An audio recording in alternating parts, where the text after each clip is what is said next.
Good day, everyone. If you're listening or watching to today's chat, welcome to Martin McPhilimey. Hi, Martin. Hi, Steph. I'm super excited to chat today.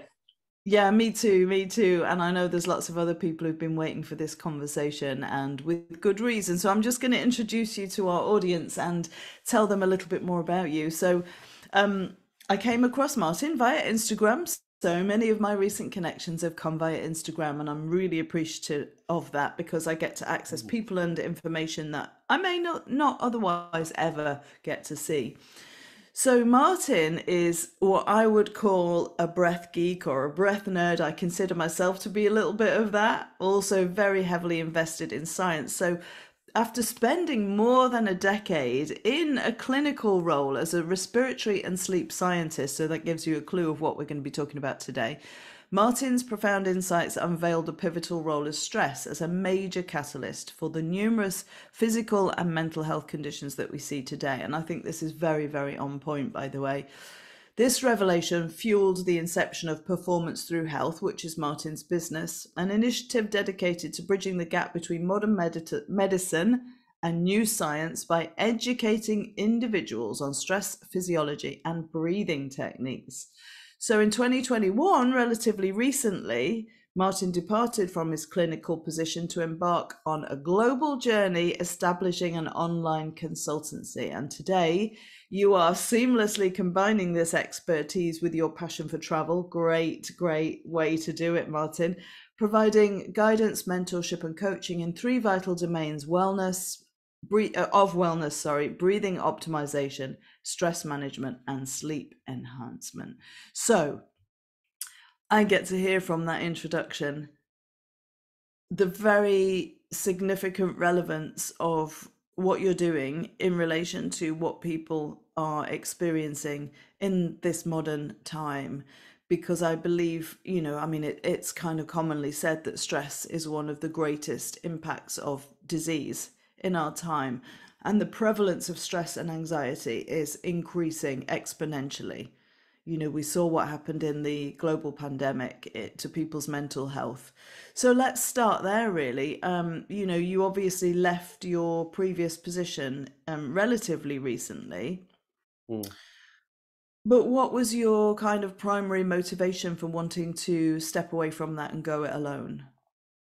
I think over the 10 years of working in that industry, of seeing people having issues related to breathing and sleep, 50% had stress and anxiety issues. And the option they had was to go and speak to a psychologist. And a lot of people were like, well, I don't need to go and see a shrink. But they didn't understand their physiology, and they didn't understand that they could regulate themselves through understanding their own bodies. The approach of using the breath to actually manage their stress and anxiety, to use things like cold exposure, heat exposure, and all the things that we see in our industries to regulate themselves and actually to potentially even fix the breathing issue they have, which is the symptom, not the cause. Yeah. And I was kind of getting fed up of just seeing patients coming to see me, then their lung function results and their sleep results being okay or mildly wrong, and then leaving the door and then not seeing them again. And I'm like, Mm. I can help these people because I have this understanding that there's so much more to what the medical field can offer, because I have stayed up with all the latest science. I've read all the books. I've practiced myself for 5 years of breathing techniques. So why not? Why not gift my gift to the world on a broader level? So I started the Performance Through Health Instagram maybe in 2018, but then it Yeah. became a business. Around about 2020, I started getting clients every now and then. And then COVID came along, and I just Mm. started. Me being in Perth, we didn't get COVID that bad. We didn't get it Mm. that bad at all. We didn't have any lockdowns or anything for a long period of time. But in the UK, where all my family were, you were all locked Yeah. down. And I saw Mm. the anxiety and depression. So I just started doing free breathwork sessions online, having hundreds of people at a time. And then people were asking me, can we pay you to help? And I was like, okay, well, this is the calling. So yeah, I just went for it. Me and my partner then decided to travel the world and managed to build the business to more than I was earning in my clinical career. So now this is it. Do you miss any aspects of that clinical career? Um, Good question. No, I don't think I do. I Mm. don't think, because what I enjoyed most of it was taking people from being sick and in poor health to feeling good again. That was the most Yeah. enjoyable aspect of why I got into care, like because I generally care for people. But now I still see it every single day. In fact, I see it, the extent of it's being so much because I get like individual. It's just me and the client rather than the doctors and everyone else that's involved. It's just me and Mm. the individual. So it's more of a Mm. personal reward, I guess. So Yeah. looking back, I don't think I do. Yeah. I wonder, because when you're in a clinical position like that, you're obviously, well, not obviously, but I imagine you're getting referrals, you're getting the backing of the places that you're working through. Did you Mm. find that there was any challenge in stepping away from that to then independently find your audience, or it sounded like they just found you? Well, you imagine my life before I quit. So let's just take you through it. So I was working Yeah. as in a senior role with a team with a team that I had working with me, where we were seeing patients pretty much every single day, back to back, trying to get as many tests as possible because it was a private clinic. Then trying to start my own online business, trying to keep healthy and have a relationship. So my life was pretty hectic. To then move to Mm. an island called Nusa Penida, just off the edge of Bali in Indonesia, with no one around other than me, my partner, and me and my laptop. Can you imagine how that felt? I was anxious. Joyful? I was Anxious? anxious. Oh, Yeah. right, okay. Like, what am I meant to be doing with my life? Like, I was generally Yeah, like, I've been so on the go all the time. So then being on an island life that is just so slow and calm and relaxed, I noticed that, okay, my behaviors are seeking out things to do. I wrote a yeah. 25,000 word book in the space of a week on seven simple habits to manage burnout, because I was just like, I need to do something. I, Yeah. I, I put on an event online for like $30 and I had one person turn up to it. And like I had to, from there, I had to keep going. I just had to keep going and going and going. But it was scary, yeah, because I failed so many times to try and get clients and try and find them and try and figure it out. But eventually I managed to figure it out.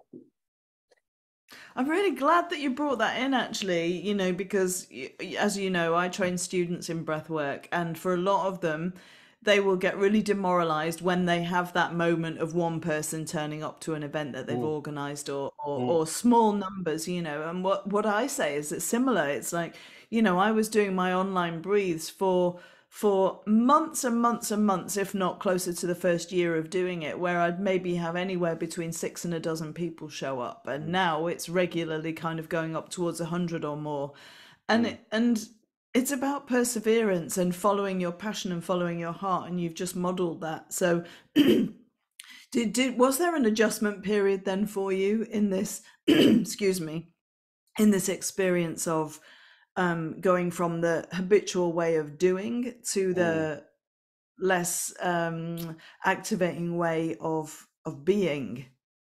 Yeah, I think it was, I had to find my structures. And for me, it really is just starting my day with some form of exercise that allows me to get up and move. And then it's like, once I get back, it's then, okay, what's the most important thing that I need to do for the start of the day? And it became a thing for me to create structure that wherever I traveled in the world, the first thing I did was set up my office in the corner of the room. So I knew that I could get straight into work, that as soon as I finished my exercise, I was like, Yeah. I'm traveling the world here. I could just go out and discover everywhere and do this and do that and party and meet all these people and be with my partner all the time. But then I won't be able to build the business. I won't be able to serve the people that and find the people. So I've got to make sure that I'm still putting the hours behind that. So that was like, I guess, a structure that came to me in terms of a environmental structure that helped. But it was, no, it is definitely about that perseverance. I always try to sit in like being in service of others. It's not about me. It's not. If it make it about me, then every single person that rejects me, I'll no longer reach out to people because I've made it about me. But Yeah. because that person rejects me doesn't mean that the next person can't. I've got to be in service to every single person that might need my help. Yeah. Again, And totally relate. yeah. if I anchor myself in that, like that one person that turned up, I was like, do I cancel it? Only one person's turned up. And I was like, Mm, no, because that person mm, might really need my help. And mm. they got a 90-minute consult pretty One much on one. one-on-one for $30. Yay! Lucky person. um, okay, so look, again, I want to maximize what people hear about what you do because, you are hugely knowledgeable about the science of breathing and the science of sleep. As you say, these have been your areas, and you are what I consider, well, people say to me like, oh, you've become a breath geek, Steph, and I'm like, on one level, yes, because I like to find out more all the time about what I'm doing, because being in service means educating myself, informing myself, correcting myself where I've had wrong information. If I look at that trajectory that I've been on for the things I used to say to what I say now, that is backed and informed by more science, it's remarkable that progress that's been made, and you're one of the people that's had an influence on that, from coming across what you put out, particularly on Instagram, where you're very prolific. Go find him, people, go find him. We're going to put his social links in this, but you've already said that your main passion is being in service, so tell people some more about what you do and how you do that now, and what you think is the most important aspect of this. Like, why are you doing what you do, and why is it important for people to know about what you do? Because we have this innate ability to heal ourselves when we understand ourselves. And I generally think the biggest thing that the breath does is it allows us to understand ourselves, whether that means understanding our physiology, our nervous system, our psychology, or our spirituality. It's Yeah. awareness. And what happens is, in our world today, is the world is lacking awareness because we're so Mm-hmm. externally focused, and we're so like, we are so, I guess, ingrained by news and media and story and narrative, and like it's all like, but okay, well that's going to happen all the time. But who are you, and what's Yeah. going on in your body? So if I can help people with that through the breathing, through the sleep, and through understanding their nervous system through stress, then hey, look, we can take a structure that is a program from 8 to 12 weeks to not only just educate you, but give you the tools and the knowledge and the understanding to, hey, here's a strategy to get you out from burnout, anxiety, whatever that concern is, the air hunger or the breathlessness, to take a Mm-hmm. tailored strategy to then come out at the end based on the end result that the individual wants, to then go, okay, at the end of that 8 to 12 weeks, do you understand your physiology and maybe even your psychology enough and who you are to then you no longer need me. You don't need me anymore. Yeah. I don't want to see you again. I'll have a testimonial, thank you, but I don't want to see you again. Yeah. Yeah. Yeah.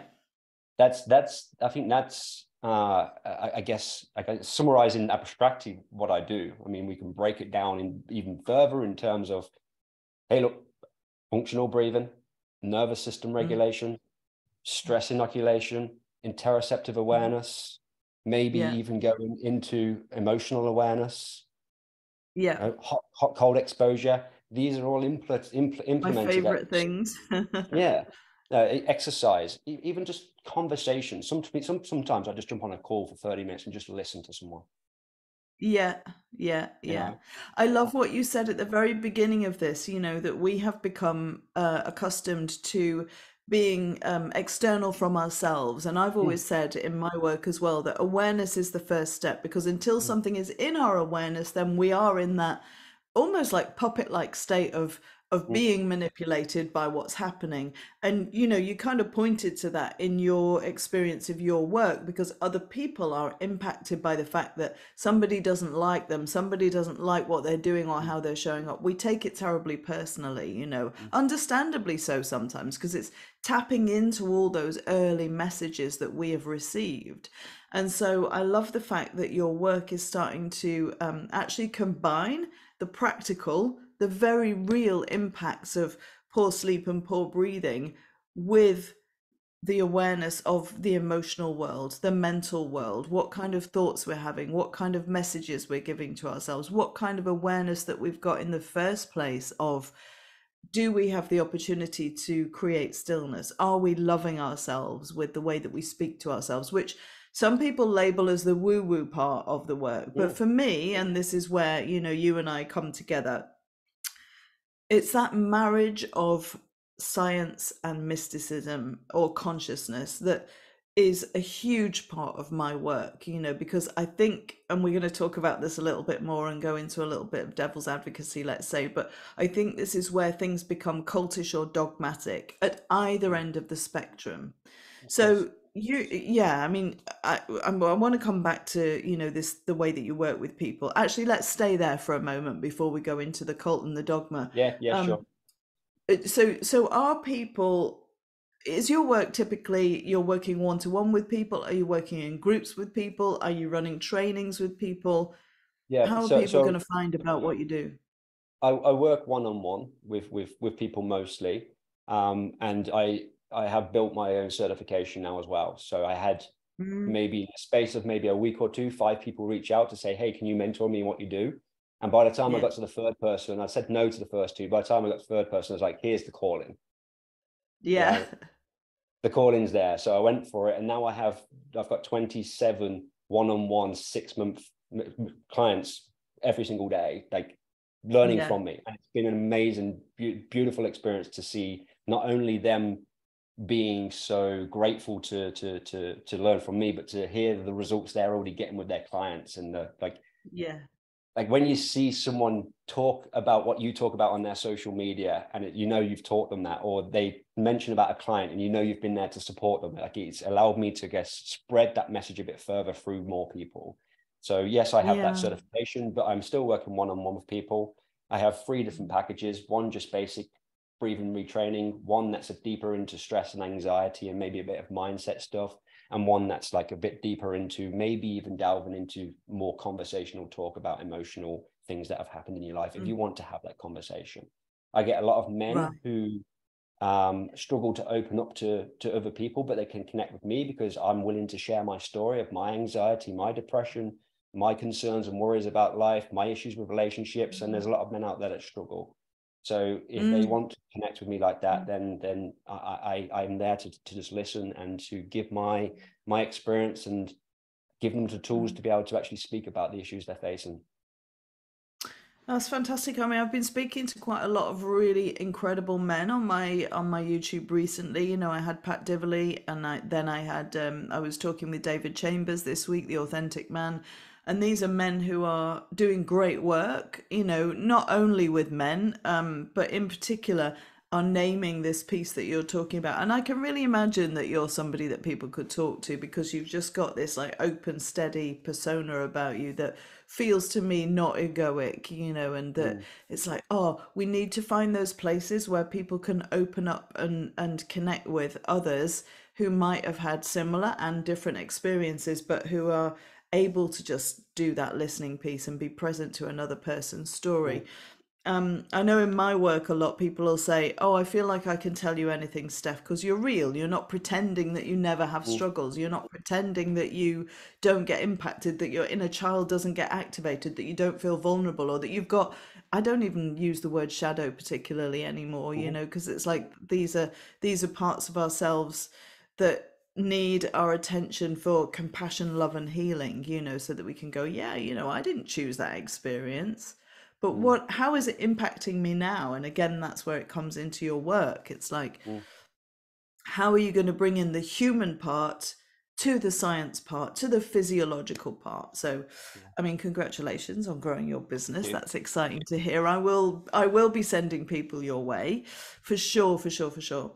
Um, so, I've already, you I've know, got, I've got two people that came through your certification already, so it's been great. I think you're working with Louise, aren't you? And another one. I know, and I'm really Yeah, happy about that because like I'm very into collaboration, as you know, and I me kind too. of feel like yeah, and I know where my edges are. I know where there's like I don't have that knowledge, so I'm going to direct you towards somebody who does. And I think that's important in this Mm. work. Um, I see a lot of misinformation out there. So here's our segue into talking about this cult's dogma and Sure. kind of illusion. Yeah, yeah. Yeah, it's like. I was mentioning to you before we came on air, somebody had sent me a reel this morning, and it was about somebody doing a practice, and they were demonstrating it in a room full of actually largely men in business. And they were getting them to demo this kind of, breathing. And the person was going, man, God, I feel really high. You've just given me a spiritual experience. And I was like, no, no, no, you've just had a shortage of breath experience, actually. Mm. You've had a discharging CO2 rapidly, you've had a kind of lack of oxygen, and now you're feeling that in your body. And then, so I feel like on the connected breath side, which is what I teach and do, there's a lot of misinformation out there. Now, you put this post out recently that I was like, well, hang on a minute. And I thought you were dismissing the whole party because it had said something about, you're probably better able to quote this than me, positive affirmations with something music are not. What was it you Yeah, said? Can you I think it was remember? hyperventilation breath work, and we can get into that term hyperventilation because I know that can also be a no connotation of negative, positive, but it's not. Yeah, With music and motivational speaking is not healing. It's it's what is it? programming. It's programming. That's the word. Yeah. Yeah, yeah, yeah, yeah, yeah. Okay, so let's start there because again, I had a couple of people message me kind of, what do you think of Mm. Martin's post? And I was like, oh, well, let me go and have a look. Yeah. I get what you're saying. I get what you're saying. And you, by your own admission, had said you were being a little bit of devil's advocate in that, kind of wanting to initiate the conversation. And so I think for me, there's this thing, we're not taking one brush and tarring everything with it. We're kind of going, there is a lot out there that is riding on a bandwagon of kind of either culty behavior or lack of good information. I see some shocking things in the connected breathwork field that make Mm. me feel really concerned and alarmed. And then it comes back into this piece that you're talking about. A lot of people are out there walking around with stress, trauma, anxiety, tension, and then they find themselves in these highly activating sessions where there's a sense of entrainment because all of a sudden everybody is wailing, shouting, crying, activating because, oh my God, I get the opportunity to release this and nobody's going to judge me if I have a really big cry or I scream the roof down. But is that healing? No, Mm. Mm. because there's no integration, there's no awareness, there's no, I'm going to come next week and do the same thing again. And the Yeah. facilitators are the ones that are holding the space and actually encouraging that activation so that they can say, look at me, I've done a great Yeah. job, look at what Yeah. people are able to release in my orbit. So is that the kind of breathwork experience that you're talking about when you make posts like that? Yeah. I mean, if you don't mind me breaking it down a little bit, like Please do, yeah. let's talk about that post. So number one, hyperventilation breath work. Well, the term hyperventilation just means overbreathing for your metabolic needs. Okay, that can be Yeah, uncontrolled and it can be yeah, chronic hyperventilation, which is related to illness or anxiety, or it can be controlled, which is through overbreathing with conscious connected breathing. So it's not about the breath work. However, it is just me categorizing them as a scientist into a bracket. The yeah. music the music can be a great way to bring the emotional experience in, to heighten the emotional experience, to ground people, to resource people. Great, that's awesome. We can use that. However, if we use the combination of the three with the motivational speaking on top, what are we doing? When I first got into respiratory science 10 years ago, we used to do a test called a hyperventilation provocation test to diagnose panic disorder and hyperventilation disorder. That Yeah. got ruled out as a test because they discovered that through hyperventilation, people could get symptom learning. If they believed something was going to happen to them, let me know if you feel anxious or panicky or tingling. Wow, what happened? They got anxious, they got panicky, got tingling. Because what does hyperventilation do? Well, it creates a trance state. What I mean by that is it puts the brain into theta and potentially alpha and gamma, which is a Yeah. hypnotic state. Okay, so Yeah. they're more suggestible. So we have people in a state where they're already more suggestible Mm. to perhaps somatic sensations because we've internalized them. So we increase interoceptive awareness. But what we also do is we can dissociate cognition, but still have Mm, body awareness. So the mm, story goes, but we can still feel. However, the ego mind, if it's listening externally, is still open to suggestion externally. If we then bring someone to a peak state of breathing, heightened sympathetic nervous activity with their brainwave states, we add mm, music. What happens when we mm. have go to a concert or a gig or watch a movie with, it takes us through an emotional journey. That is Yeah. a hypnotic journey. Then we Mm-hmm. add motivational speaking on top. What does that do? Mm, Well, our ego gets attached to something on the external and it mm, believes it's true. Because mm. in a hypnotic state, the unconscious mind only believes truths. Yeah. Okay, so if we have something on the external that is being more suggestive and rising us in a peak state, then all of a sudden we can have like, okay, well, the experience I have can be like, it's almost if like, it's, well, yes, like this is how I feel. This is who I am. You've told me this. I can believe it. People can believe it so much. The issue I have with it though is then afterwards is then the selling of the 10K courses. Yeah, that's the issue I then have. It's bringing people into a peak state, increasing emotional states, increasing dopamine, making people suggestible who are potentially already vulnerable, putting them into a state Mm. that has been known to increase people saying yes and buying things. Yeah. Yeah. Yeah. So, but going back to the programming bit, like the healing, I personally believe healing is being like asking yourself a question or a question. It can be a suggestion. It can be like, it doesn't, Yeah. I'm not saying suggestions from the external are a negative or positive. It depends on whether it's egoic or whether it's kind of a trying to be a truth and curiosity. I think curiosity is the real key. But it's a Mm. question that you ask yourself internally and you delve in to try and really feel for something. And it's something that you personally relate to that you can integrate into your life going forward. What happens is the ego mind, when there's too much suggestion on the outside, it can get inflated. It can pick other things up. But then when people leave, is it basically disappears again. And then people have to come back to get the same feeling and the same Yeah. awareness. True Yeah. healing is Yeah. Yeah. actually an integration from the unconscious into the ego that is then becomes the new story that you live with. Yeah. Yeah, does that make Absolutely. sense to And you?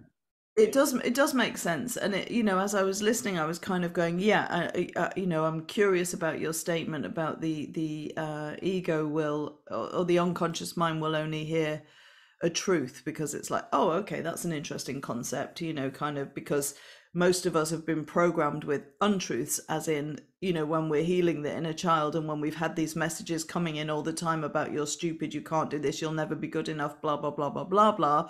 Sorry, so the unconscious mind believes it to be true. Okay, okay, thank you for Yeah. clarifying So that. it's receptive of truth. So like, yeah, like It, if you're a young child and your parents tell you something, your unconscious mind believes that to be true. You don't have the ability, it, when you're in that state, you don't have the ability to have the rational mm, story, cognitive minds go, no, that's not me.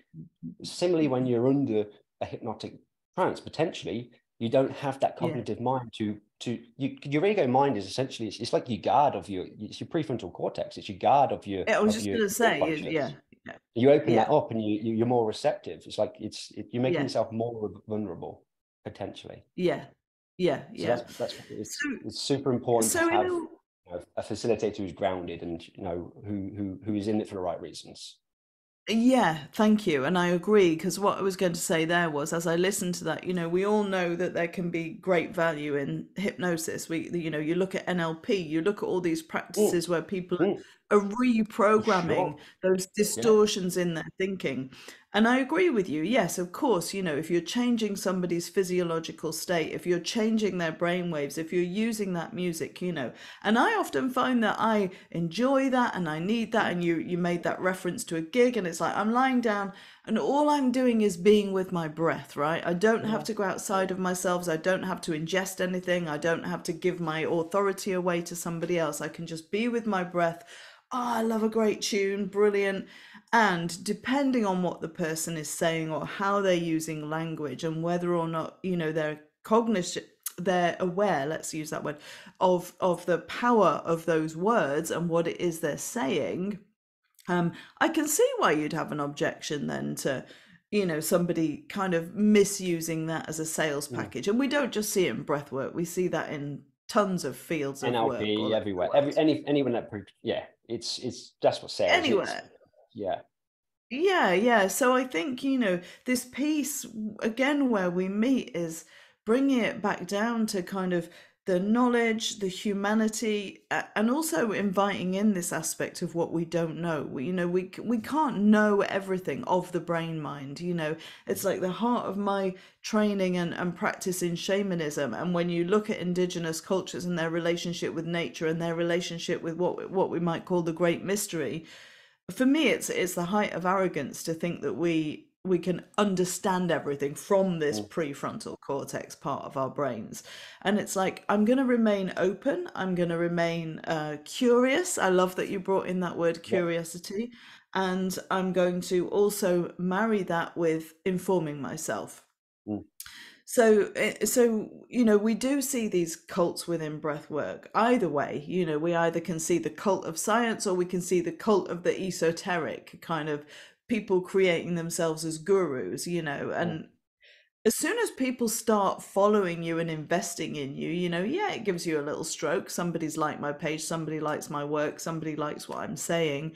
But then it's really important to keep checking in with, and what am I doing it for, and who does it serve, and how is my practice, and is my practice evolving and changing? So, I mean, what are the things that you see as being valuable in the world of connected breathwork, if any? Oh, I do 100% see things valuable. It gives you Yeah. the exploration to explore somatic sensations, Yeah. emotions that have been embedded unconsciously that are not in cognition. Now, we're to think about Yeah. what consciousness is. Consciousness has evolved like in a manner in that the first thing that developed in consciousness was homeostasis, because Mm, consciousness is information representing itself to itself. That is mm, homeostasis. The second mm, thing was our senses. Then it was the somatic body. Then it was affect, feeling. Then it was cognition. mm, The affect feeling is the carrier waveform of all that information below to cognition. mm. However, cognition doesn't want to always handle it because we have traumatic events. We have events where we can't receive too much information, but the nervous system still picks it up and it still gets put into the unconscious, whether we suppress it, or it gets repressed. Yeah. What conscious connected breathing does allow us to do is it allows us to move into states where perhaps memories were embedded beyond normal homeostatic ranges. Yeah. Okay. Yeah. So Yeah. have you know the concept of state dependent memory learning? Have you ever heard of that No. before? So state Mm-mm. dependent memory learning essentially means if you learn something when you're drunk, you're more Yeah. likely to relearn Oh, yeah, yeah, yeah. it. Yeah. Yeah. Yeah. So let's say we have a traumatic event that happens to us and we either hyperventilate, save ourselves into a panic, or we freeze up and we don't breathe. What happens Yeah. to our pH in our body? Mm. What happens to our pH? Well, it either goes alkalotic or it goes acidosis.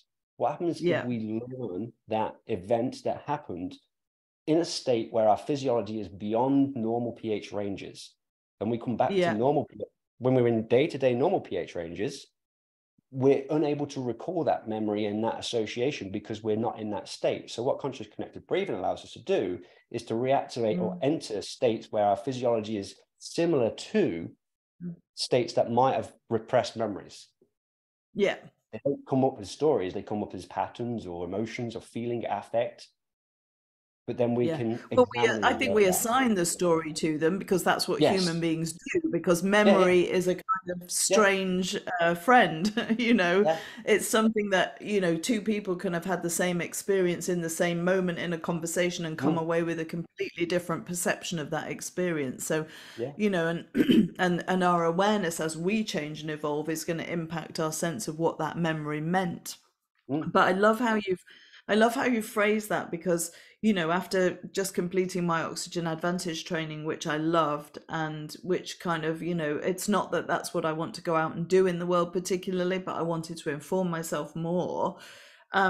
What I found was that, in my own experiences of what brought me into connected breathwork and what brought me into, experiencing it, offering it, and then training other people to do it, was it would have taken me years of functional breathing to be able to, maybe I never would, from what you've just said, of access these places that were in my nervous system, mm, in my memory, mm, that came out through connected breathwork, that just mm, made me go, oh my God. But the point there is as well that I was able to recognize that, lay something down, release that memory, and actually notice that that memory then didn't have that same impact when it arose. It didn't create that same fear, trauma, guilt response in my nervous system. So I think that there's huge value in both, but I do think that what's missing largely in the connected breathwork world is the knowledge of the kind of thing that you're talking about, and mm. that needs to come in more and more and more, so that all the people who are out there, because people will talk about selling snake oil, in whatever kind of form that is, and there's like so many people out there doing Yeah, that, and I get shocked, as I say again, by I see comments and statements from people who've got huge followings. I don't know if they're authentic followers or not, but huge followings giving misinformation. I mean, I don't know how you feel about that in your work. You might be yeah, kind of going like, oh, yeah. you know, Well, like, I want to just bring it back a moment because I think there's something quite important that we can talk about that you just mentioned. You mentioned um, how that emotion or that feeling no longer has the carrier weight in your life once yeah, you kind of, it brings up, it almost dissipates. Well, um, Pierre Janet, who was basically Freud's mentor, Sigmund Freud's yeah, mentor, discovered dissociation. And he discovered yeah, that when we dissociate, memories go into the unconscious, but he didn't know what the unconscious was. Freud then discovered the unconscious and also discovered repression of when mm, there's something that's too traumatic for our ego, it will get repressed into the unconscious. Then mm, Jung came along and discovered that actually through physiology, information is stored as a psychological complex, but with physiological information. That yeah, is the emotion. So when you have a traumatic event, that emotion, which is called a complex, gets embedded into your nervous system with the information of the physiology at that time. So when we get mm, triggered, we re-feel the actual yeah, feeling we had at that time period. Now, when yeah, we do conscious connected breathing, we allow those complexes, which are deep in the unconscious, to creep through and attach a little bit to the ego so we can recognize the feeling, but we have a new affective feeling on there because yeah, it releases endorphins and endocannabinoids. So we can recognize the emotion in there, but also have a new affective feeling state and be able to look at it from a different perspective. What that does is it changes the homeostasis of that complex to turn it mm, into free energy, so that energy is mm, dissipated. So yeah, then the energy is no longer there. mm, mm, You can see I've done a lot of yeah. research to try and figure out this out, haven't you? Like I've done a lot to try and figure out. And I'm thank you for obsessed with that. trying to figure out this. Yeah, honestly, it's fascinating, because I always say in my sessions, that don't go in with expectation, don't go in seeking those kind of transcendent Mm, states. Again, mm, it's kind of like, um I mean, that was quite a few comments on that particular Instagram that I was mentioning that I saw this morning were all about, kind of like, oh yeah, man, and you can easily get high and blah blah. I'm like, why are people seeking that? Like, for me, it's becoming comfortable with the day to day, the ordinary, the homeostatic state mm, of well-being, where then we're less likely to get ill, get stressed, get panicky, breathe badly, sleep poorly, etc., etc. And in some of those breathwork sessions I've done, where I've felt like not much is happening today, and it's just, I'm just breathing and I'm still doing the connected mouth breathing, and then a memory will surface, I'll feel something happen, a tear will release. This is what actually happened in my case. and it was right near the end of the session, a little tear released, and an awareness of this moment and this memory came in. I didn't really know of the cognitive mind what was happening, but mm, that particular memory has never troubled me since then. mm, And so, yeah, you can find all these ways that kind of don't have to be like pushing and forcing and and mm. and just breathe and just Yeah, be and just allow and just open yourself into the mystery, coupled with the kind of research that you're doing, which is just absolutely, honestly, I could have this conversation for hours, Martin. I think there's me more too. to talk about. Yeah, because it's like, there's the potential for such greatness, as human beings, in the way that our bodies work, and the descriptions that you gave of those moments where things come into our experience, that we then compute as something that's been painful, traumatic, challenging, scary, all of that stuff, terrifying in a lot of Mm, moments. It's like, and we're still alive and we're still here with it. So what do we do with it? Well, mostly we put it to one side because we have to get through with it. As you say, you mentioned the word dissociation. We either dissociate from it, or we might enter into states of hypervigilance where we don't even realize that what we're doing is looking out for that. That's not going to happen to me ever again. I can't let yeah, that in. Oh, you've yeah, got a tone of voice that reminds me of that moment or that person, or, so we're constantly receiving this information yeah, in our worlds. yeah, So I think what both of us are saying here is that the breath, in its way, either way, in the scientific aspects of the breath, in the regulatory aspects of the breath, in the exploratory awareness of the breath, is fundamental. yeah, It's 100%. incredible. Yeah. We have multiple different ways to look at the breath as a healing Mm, modality, whether that mm, just be simply reducing stress, mm. or it be on the other far side of exploring deep within and trying Yeah. to make the unconscious conscious. Mm, mm, mm, mm, You know, mm. there's such a vast thing that we can do with this powerful thing, and it just makes sense because it's been around for thousands and thousands of years. Why would all our ancestors have practiced these practices if they weren't so profound? Why would Yeah. they still Yeah. why would they still be with us if they're not so profound? Mm. Everything Are else you in talking evolution, about pranayama kind of stuff there, or are you all talking? all all all all all the breath practices that we see today are all based off ancient traditional breath practices, aren't they? Yeah. Shamanic Yeah. or whatever. Now, if Yeah. if if they weren't profound and valuable to us, evolution would have got rid of them. Yeah. Yeah, That's so true. Yeah. because anything Yeah. that's not profound to life gets evolved Yeah. out, gets pushed Yeah. out of evolution. So the fact that they're still with us today means that they are vastly powerful for our movement forward with consciousness and with our health. And what are the most important aspects for you of breathing? Um, I think it's so unique to the individual, but I think it is like, first of all, it is making sure that you are functionally breathing, that you do Yeah. eradicate dysfunctional breathing patterns should you have them, and to be able Yeah. to overcome those first, because that instantly allows you to become more grounded. And Yeah. the more grounded you are, the more you can explore the conscious connected breathing, go deeper, and be able to stay within your groundedness. So you get more out of it. Absolutely. Yeah. Yeah. So I've like always I it's that for me, like I will start there, and then like it's like yeah. me navigating towards this point here where I'm going, okay, right, your nervous system's regulated, you've got functional breathing, you're grounded, you're understanding what's going on. You also kind of know, okay, now you're kind of ready to go for the deeper surface stuff. What we did here was Yeah. this was just skimming the surface. Yeah. Now, I'm not saying that people have to be that ready, but that's just the way that I Yeah. prefer to people to go through it.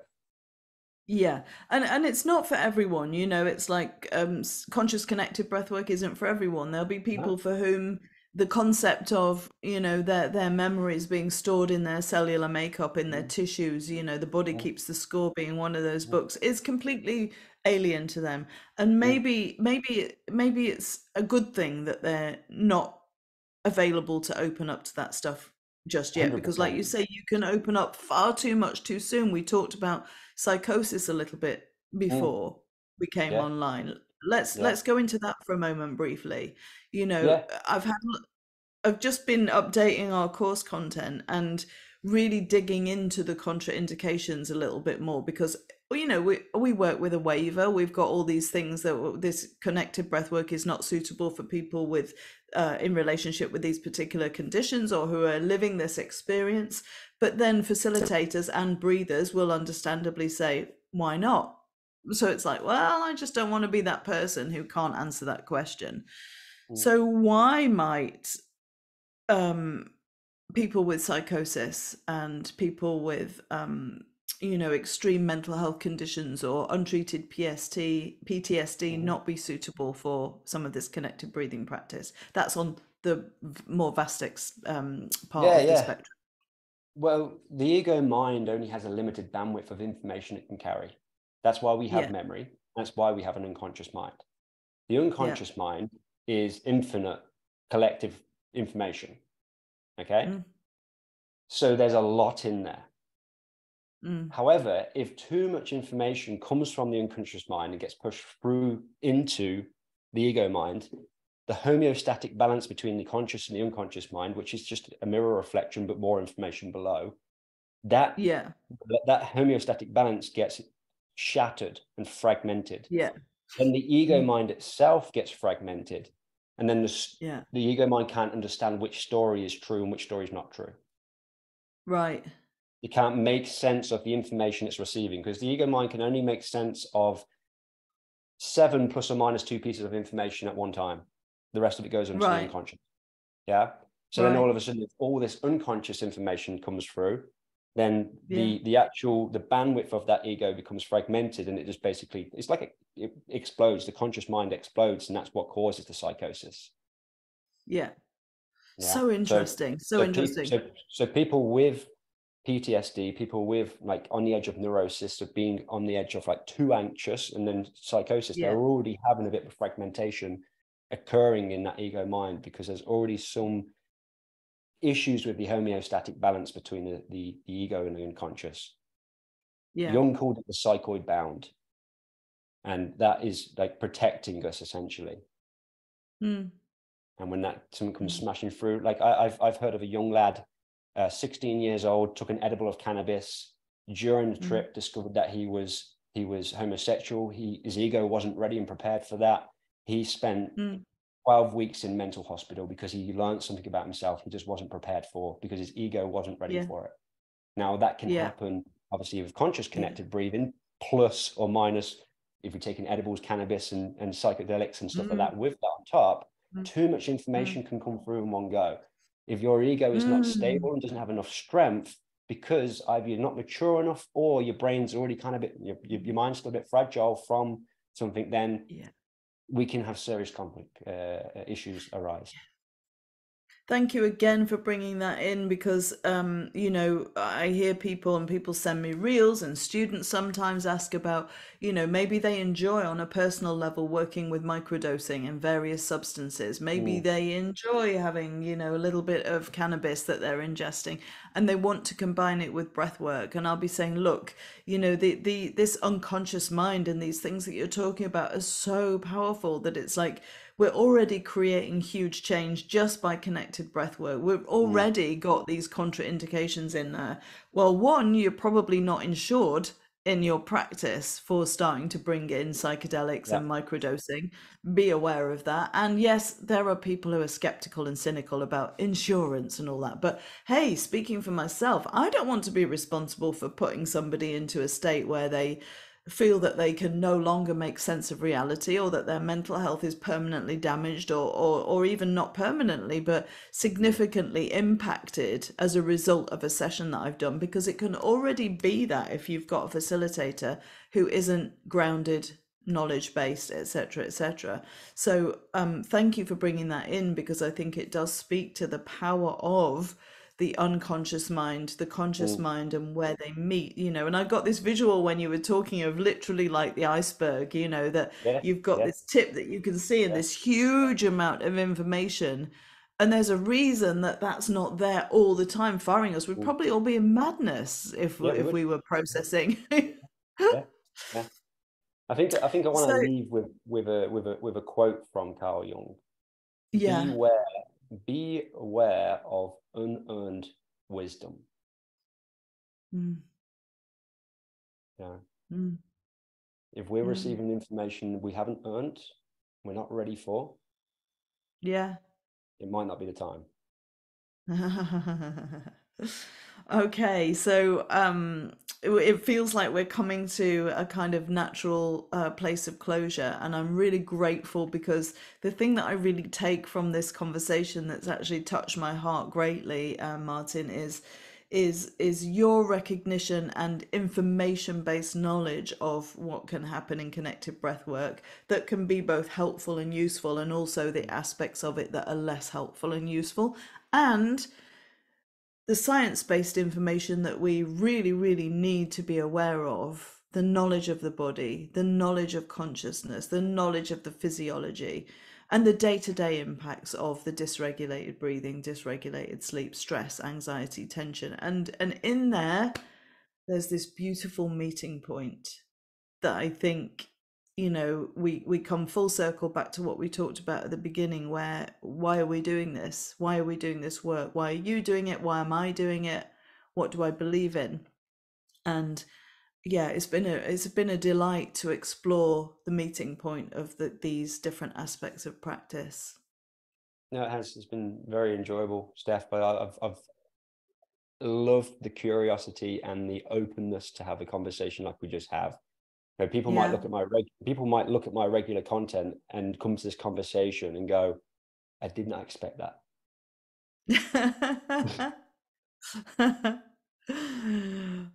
We haven't started now and we probably haven't got time, but I'm kind of going, oh, we haven't even touched upon like Wim Hof, and this is very topical at the moment, you know. So Let's not go anyway, there. I could probably get myself mm, into trouble with some of the stuff I can say about all that stuff. But yeah. let's not go there. Let's not go there. But Martin, thank you for your time. I'm going to make sure that people have your social links. So anything that you want me to add to the show notes, please make sure that I've got all of that. I believe I have. Yeah. And I'll send y- the breath science certification landing page so people can take a look at that as well. yeah, please do. Please do. I'm interested in that myself. I've really, really thoroughly enjoyed this conversation, and I suspect that there'll be many meeting points where we can share practices and share Mm. conversation like this to go further. So, thank you. No, thank you. And I'm going to stop the recording there and enjoy. I hope you all really enjoyed listening to this lively conversation as much as I enjoyed having it. Thank you.